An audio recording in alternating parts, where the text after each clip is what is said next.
Hey there, Internet! Welcome to the Hard On Gear channel, where I discuss and review my used and abused knives and gear so that you know what is or isn't worth spending your hard-earned money on. I'm awful at picking out gifts for holidays and such, and hey, sometimes I am looking at things that I'm familiar with, like knives or whatever. So what I figured I'd do is I'd sit down with an actual mother, my stepmother, mother for all intents and purposes, and we're going to sit down and go over a bunch of knives of all different sizes, shapes, and varieties, and we're going to see what's the least appealing, the most appealing, and what she thinks she would actually carry if she would maybe carry a knife someday. Now, maybe she'd never carry this knife in her life. Maybe you're going to pick a knife up for someone who's never going to carry it in their life. Maybe there's a place, though, or a purpose where somewhere's in the house or in her vehicle or purse or something where this could possibly have some kind of a purpose. So two of us are going to go through a bunch of my knives. I'm going to get her to pick a few of the ones that she actually likes, that she thinks she would carry. Now, what she doesn't know is that I picked up this Leatherman Micra actually for a Mother's Day gift. Now, is it partially just so I can see how she responds to it and or how she uses it so I can talk about it on this knife channel? Partially, but it's also because I think this is actually something she might actually be able to not use on an everyday basis, but one of those handy things to stick in a purse or in a pocket, or I don't know what women carry things in. It's a pair of scissors that folds up in your pocket if you got a loose thread kicking around, but there's tweezers, there's a nail file, there's a little knife on there, there's all kinds of handy little things that one could stick on their keychain, in their pocket, in their purse without really noticing it until you need it, and then it's going to be pretty handy to have. Oh, there's a ruler on the side here too. I keep forgetting to mention that. What she's not going to realize until the very end of the video is that I already had this one picked out for her, and regardless of what she picks, even if she says this is the most god-awful thing she's ever seen in her life, I'll never carry this ever, why would you ever buy this for anyone? It's still what she's going to end up with at the end of the day. So we'll see what happens, we'll see how her reaction is, and then we'll see after a few months or weeks if she actually uses this at all, and then I'll be able to get some real feedback from a non-knife person. Yeah, without any further delays here. All right, so now we're sitting here with, I don't know what to call her, Hog Mom? Do we call Hog Mom? No, there might be a better name. We'll say stepmother. We won't give official names. So yeah, say hi, Hog Mom. Is that a hi. That's the moniker we got for now anyways. Okay, so we've got someone who doesn't really use knives much other than typical, say, kitchen tasks someone would use a knife for. So these have been sitting out on the table for about an hour. She's had a chance to look at them, but doesn't really have much of an idea, I'm assuming, of what she's looking at. No. Okay. No. So why don't we start right off the bat with just a quick background of what have you used knives for? Have you ever carried a pocket knife on you or anything like that? I've carried a Leatherman. Oh yeah? Okay, Yeah. Didn't know that. I have one in my car. Okay. Didn't know that at all, actually. Interesting enough. Yeah. Boat shop days, anything like that? Not these, only to cut glass and stuff. So. Yeah, more like an X-Acto knife type of a utility cutter? Yeah, like that. Minimal use with knives, except for you do a lot of cooking and baking and that kind of stuff, so you're fairly familiar with knives. Yes. So I'll just throw this stuff in here right quick, just say that these type of knives, like this is her kitchen knives that I'm hauling out here, that would be something more that you would be accustomed to wanting to use. It doesn't look quite as ridiculous as some of this stuff, I'm sure. Yes. Okay, so that's probably, if someone were to say like a kitchen knife might be a better gift than, say, something crazy like this in general, hypothetically. Yes. Yes, probably so. Yeah, So keep that in mind. This is the cold steel paring knife, which I purchased just to let a couple people handle to see if it was something that a normal person would use. A normal person being other people than me, or non-knife people will say. But this is apparently too big in the grip. That's what I'm hearing from you, and I've heard from another coworker. Too big and bulky. So it's just with that, like peeling a potato or squash or something. It's just it's too wide compared to the cheap $2 President's Choice knife. Oh yeah, that's perfect. Which to me, that is perfect. Crazy to me because I would want something big and beefy. Okay, so good to keep in mind that if you had your preference, right now we're sitting at the $2 President's Choice knife as the winner, as like a knife that you think, oh, that's a knife I would actually use on a regular basis. Yes. Cool. If you were to see a bunch of different knives in the drawer, this would probably be the one, or something like this, that you would be going to grab. Yep. Okay, good to know. So we got a premise here of what we're looking for.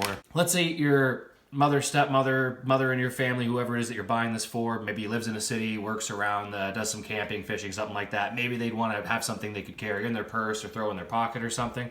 But for a general around the house gift, if I were to go and shop for a gift for you, I would probably end up buying something like this. Yes. For the purposes of this video, we're going to dive into more stuff like this. What are some knives on the table here that you would look at and you think, dear God, I would never ever find a purpose? Yeah. So that's pretty much what we figured would be number one. Which is hilarious because out of all the knives there, definitely that's probably the knife I've used the most. Second most maybe to the Recon 1. Every time I go to reach across with a knife here, she's like leaning all of her vital organs back a little ways. Yeah. I'm pretty safe at not cutting myself with knives. I can't promise not to cut anyone else. K-bar large heavy Bowie off the table right off the bat. Who would have thought? I've used this for kitchen tasks. I've used this for... I'm sure you have. Compared to all the other knives on here, I think I've used this for more kitchen tasks than anything. Which, yeah, no, not surprising. Other knives, right off the bat, looking at here, why would I ever use this? Get this out of my face. Interesting enough, yeah. So that's... most, let's say, hunter folks or old-timey people would probably pick this to be their one of their favorite knives on the table, but that's the old Buffalo brand vintage gone. Okay. The other stuff you can see some purpose for, maybe? Maybe. Well, I'm wondering what you would ever use that one for. Okay, fair enough. That's a whittling knife. Okay. I put that in there just out of curiosity. Okay. I would probably lean towards something like this. Mine isn't as wide as this one, but I like mine. I would even something small like this to put in a purse. Right. Okay. Or even a pocket, but a purse. We'll say a purse. Okay. I put it in a purse. So would you ever go to something as large as something like that, stick in a pocket or a purse? Nope, too bulky. How about a larger fixed blade? They tend to come in a sheath somewhat like that you would stick on your hip or purse or back or whatever. Nope, too bulky. No. Okay, so I think it's for me, it's too bulky. Yeah. Okay, if you had to pick one of the folding knives on the table, so the folding knives being not including the multi-tools or the fixed blade. Assuming, let's say you're not necessarily going to carry one, but let's say you did live somewhere where you felt like, not even for self-defense, but you just needed one for everyday tasks, something you wanted to use, if you had to carry one of them.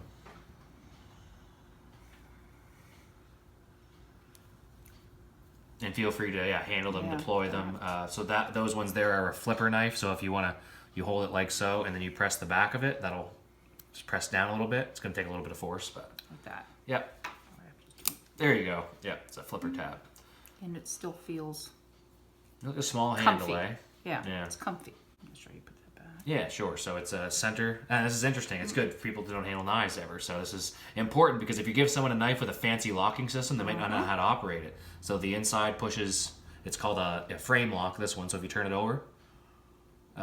up, yeah. So then that part, if you push this back out, see how the frame is slid in? Oh, if you push that outwards from the center, there's a little thumb spot there. Yeah, and then the ladle. There you go. Gotcha. That's a frame lock. That one was comfy in the hand. Okay.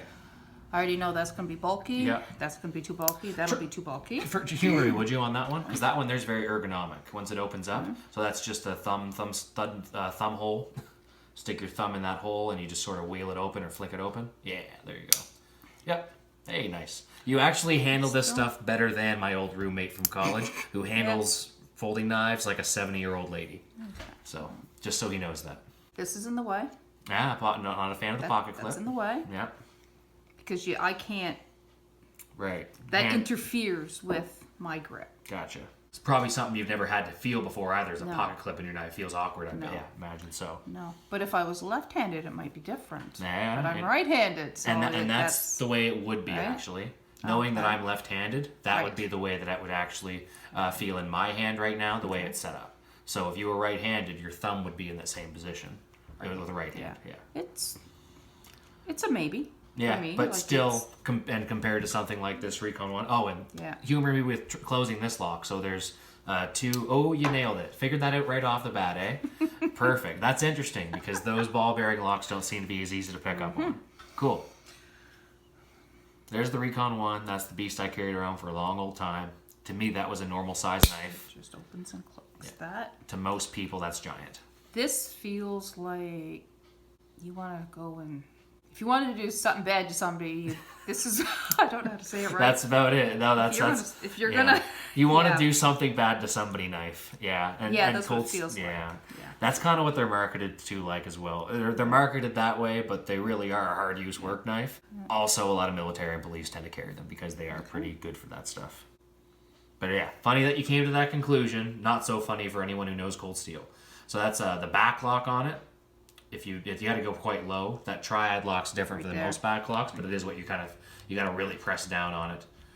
Yeah, right. So the it is like go ahead. I don't have the strength. So these here, this triad lock, people have issues with them because they are incredibly hard to depress. That's one of the strongest locks ever, but a pain in the ass to deal with until you get used to it. Yeah. This, it's I didn't like little. that one either. It's doesn't feel right in your hand. Sure. In my hand. It's weird. And I guess just for the sake of handling each of them, would you mind just handling each of those? Because that's a classic. That's one of the most popular folding knives ever. There's a bigger version of that too I still need to get. But if this wasn't in the way. The pocket clip. That's it's not a bad size. Pain in the butt. Well, it could be. Yeah, you don't want it to be. No, but that would be not too bad. But still, the pocket clip is the thing, eh? Yeah. Okay. Because most women would probably have a bag with them. Yeah. Most women probably aren't throwing a bunch of stuff in their pockets of their pants anyways. That's right. Liner lock, very similar to the frame lock. If you just push that centerpiece off to the side. Another smaller, lighter one. Benchmade 940-2. I mean, it's to hold it. It's closer to a paring knife than this, anyways. Most definitely, or that, Yeah. not too bad. Pocket clip, still kind of in the way, not as bad. For me, it is. Like I said, maybe it was on the other side. Yeah. For this one, actually, the pocket clip is a right-handed pocket clip on it. I didn't have the left-handed, so that one's going to feel a little more. I think this is the only one you haven't handled yet. I guess other than that one, which is, So that one's another flipper tab. So you press that back button down. Flipper tab, you should open it like a flipper tab just to get the enjoyment out of it. There it is. Yeah, okay. You don't seem to be as worried about the enjoyment of opening a knife. Sorry. Fidget, that's good. Fidget factor, not as big of an issue for your average mom. Makes sense. I just didn't want. I'm being careful. Probably. Careful, yeah. Me too, all the time. Super careful. That's I don't know. That one's a nifty one. It's almost the handle's too long. Yeah. Same thing here. Yeah, liner lock. Yeah, cool. And I think that's the last pocket knife.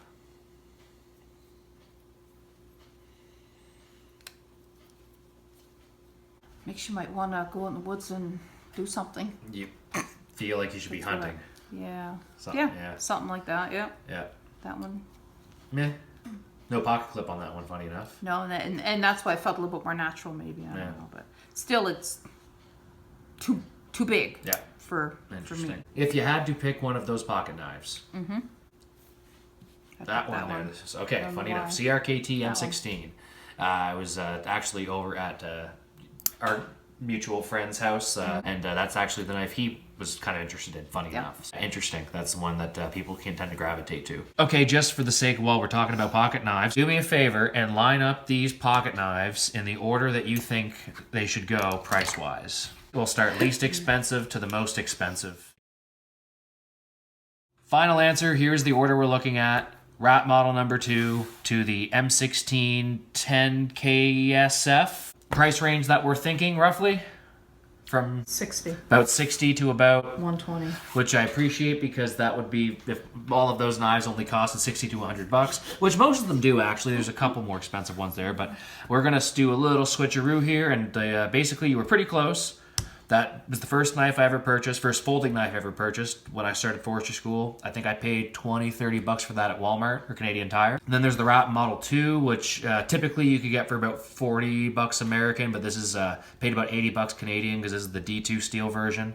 Now we got to do a little switching around here. I'm going to pull these down, these down, and we're going to bring this one over. And oh, actually, you know what? That goes here.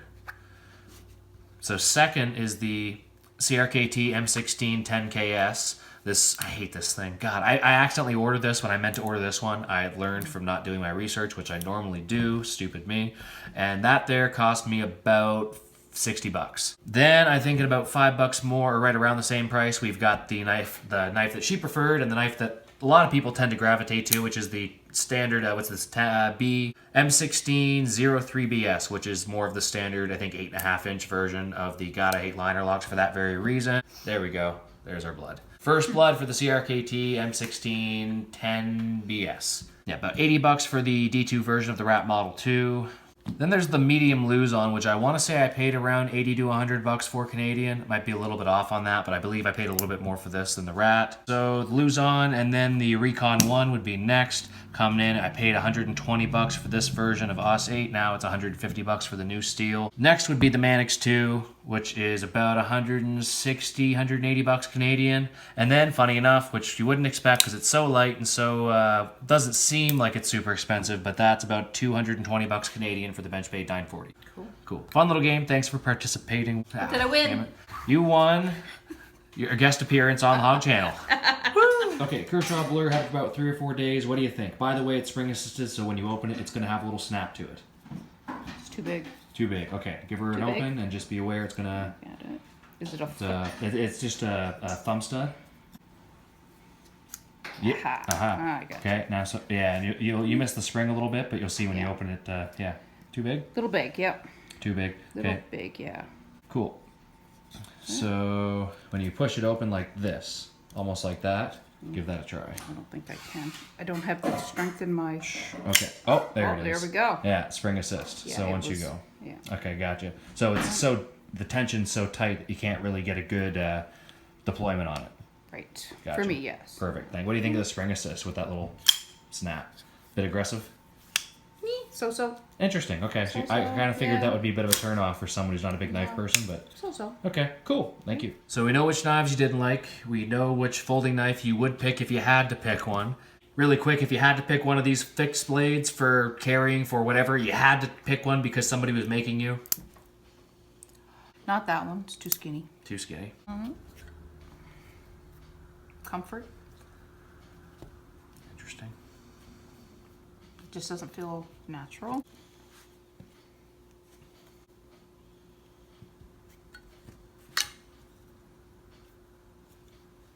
That one. This one. Interesting. That's so interesting. This is more typically supposed to be a Karambit style for different Filipino martial arts or weapony stuff if you're into that kind of thing. But interesting because it is very ergonomic and the forward grip does feel quite good. So did you have your pinky finger in that ring as well when you were handling it? To be honest with you, well... No, but not through it. Okay, no, interesting. Even that's comfy. Yeah, okay. It's... Cool. So I would feel confident if I took this out in order to keep a grip on it than something like that. Important to know. So note, ergonomics much more important than the look or the blade design, where a lot of, I don't know about just guys, but myself at least, I'm looking at the blade geometry, the type of point at the end, the depth of the blade, but more important, maybe not to all females, but at least to this one, the ergonomics and the comfort in hand. Why don't you pull out for me the top 5 knives if you had to take any of these knives? If you had to purchase 5 of these knives, what would be the 5 that would stand out to you? I'll just, we'll put them up here. Okay, say our top 5. Yep, so our number 1 folder. Feel free to handle anything, take a look at stuff if you're curious. Ask questions, do whatever. That one, only because it's small, and if I have to pick a fixed blade, it would be that one because that was the most comfortable. Yeah. It's hard to pick knives when you don't buy knives. Yeah, and that's it. You know, that's it. Looking for our top 5 things that you would carry. Yeah, again, looking for the light, small light, yep. Something that you can put in a bag. Right, small light knife.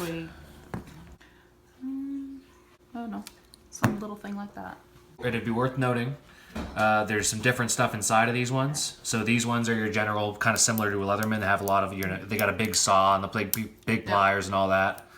These 2 are small Leatherman models. That is a Leatherman squirt that's got pliers on the inside, and if you want to grab the micro there, that actually has a pair of scissors on the inside. Okay.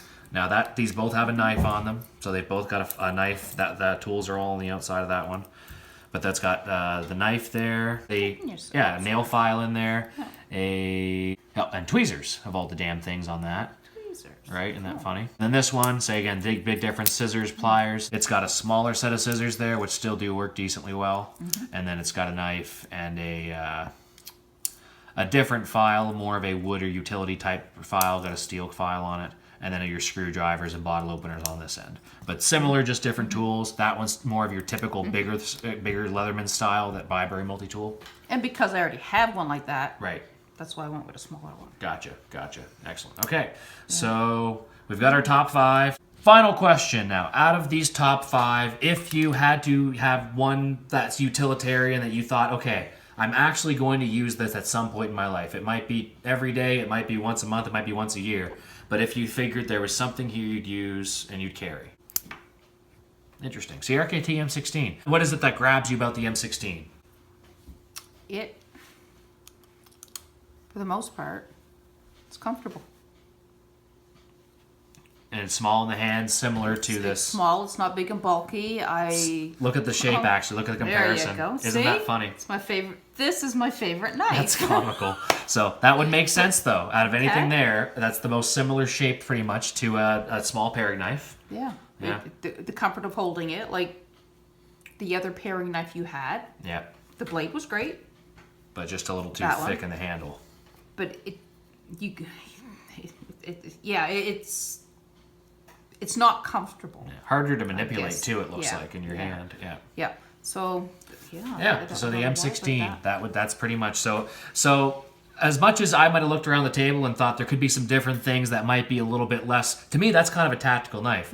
I'm assuming you're not thinking about the penetration depth you'd get against. No, you're not thinking about stabbing penetration. No. You're not thinking about how quickly you could deploy this against a multiple coyote attack. No. That's not going through your mind. Okay, no, weird. Not at all. People Sorry. are odd. I don't understand. So.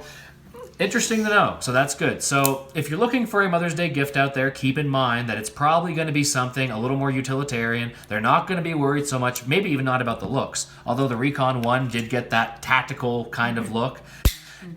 See, it's even as soon as I click that open, she tended to lean right away from it because it is a big, scary tactical knife. This is a little more mild. A very, very popular carry with a lot of military folks, actually. And I'm going to try not to... Man, I need to stick some oil in this. I've carried it in my pocket a little bit. One thing I can notice about it, the pivot does get a little bit dirty. So, interesting to know. And it's lightweight. And it's lightweight. That's the other, because you don't want to be carrying something that you're not going to want to carry. Preconceived before this whole video, the Leatherman Squirt is your Mother's Day gift. So I actually planned on grabbing something that was similar to this because it's a similar model. And I thought, hell, okay, what would be a knife for Mother's Day? I've never seen you use a pocket knife. I figured, well, there is a small knife on here, but if nothing else, there's scissors, there's tweezers, there's, well, to be honest, when I opened this thing up at first, I'm seeing the ruler that's on it, and I'm seeing I assume the tweezers were some kind of a sewing thing or something like that. Like, well, where are they? It's hard to say. Yeah, I really thought these were some kind of a sewing implement, but apparently that is just a set of tweezers for if you had to tweeze off, I don't know. Take a splinter out. Yeah, exactly. So... yeah, so that is Happy Mother's Day. I figured regardless, that's what you were getting. No matter if you said, I hate that, it's the stupidest thing in the world, that was kind of what you were going to end up with regardless. So, interesting enough. I'm glad it ended up in your top 5. It made me feel like it wasn't the worst gift in the world. And I'll keep an eye out for M16s in the future. So, thanks for participating, Hog Mom. No problem. Greatly appreciated. And I guess until next time we drag you out for a video. Thank you very much. You're welcome. I'd say that went pretty well. Overall, pretty much what I expected. The Leathermans and multi-tools in general were somewhat more useful or at least somewhat more preferred than the average fixed blade or folding knife to the average mother. So hopefully she finds some use for this micro. In a couple months we'll do a little checkup with her and find out what this thing has been used for. What I didn't expect was the appeal to something like the small metal, what I would assume kind of like a cheap feeling in the hand, CRKT M16, which they're about $60. Not super expensive knives, but definitely very popular in the budget knife world. Also just slapped a little gun oil in the pivot here just to get this thing lubed up to avoid any more unfortunate accidents. Freaking liner locks and frame locks, I tell you, not my friend. So what did we learn from our N of 1 experiment? Keep in mind this is the opinion of our sample size of one person, one average sort of a typical housewife who would not use knives in her everyday use other than in the kitchen or maybe at work doing the odd thing. Couldn't believe this was in the top 5 at all, let alone to hear her say that this was actually quite comfortable. Although she didn't use it with the ring, she actually kind of liked it holding it in the main grip like this. The Manix 2 and the Recon 1 did not get much love. Too big and bulky in the hand. I'd say what I learned from this is that price and materials and blade styles and even colors and aesthetics aren't the most important thing. If it's comfortable in the hand, that seemed to be what mattered the most. and not having something too large in the hand, especially when she's used to using small paring knives. That seemed to be one of the biggest issues, is if it was too large in the hand, and especially with the pocket clips, because the pocket clip, she said she was not a big fan. Although good on her for figuring out the ball bearing lock and the axis lock right away. That kind of stunned me a little bit, so good job. So, like I mentioned, that is now hers. She'll let me know how that turns out and if that's of any use to her. Maybe in the future, I guess, we'll have to keep our eyes out for something a little more of a slim pocket knife, something like that, if she would ever find use or purpose for it. If you thought this video was entertaining, check out my Father's Day version, which I'll be doing a few weeks after this, with my father going over a bunch of knives. And he's an electrician, he's been a tradesman all of his life, grew up in the woods with a chainsaw. He's going to have a little more of an idea of what a good utilitarian knife is for him. And I have an idea of his knife preferences, and they're not very extravagant, so I think that's going to be a pretty interesting video to talk to him about that stuff. So I hope you learned something about the average ideas of what a mother thinks of different knives, folding knives, pocket knives, multi-tools, because I know I definitely learned a thing or two. If you thought this video was useful and you want to help the channel out, give it a like, hit the subscribe button if you don't mind, and turn the bell on if you want to get my new updates every Monday. And definitely let me know in the comments if you've ever bought a knife for your mother for Mother's Day or Christmas or anything like that. Or if there's a knife you think would make an excellent gift for a mother, girlfriend, wife, anything like that for any kind of holiday. So get out there and get knife shopping for your mothers for this Mother's Day 2021. And for now, this is the Hard On Gear channel, signing off.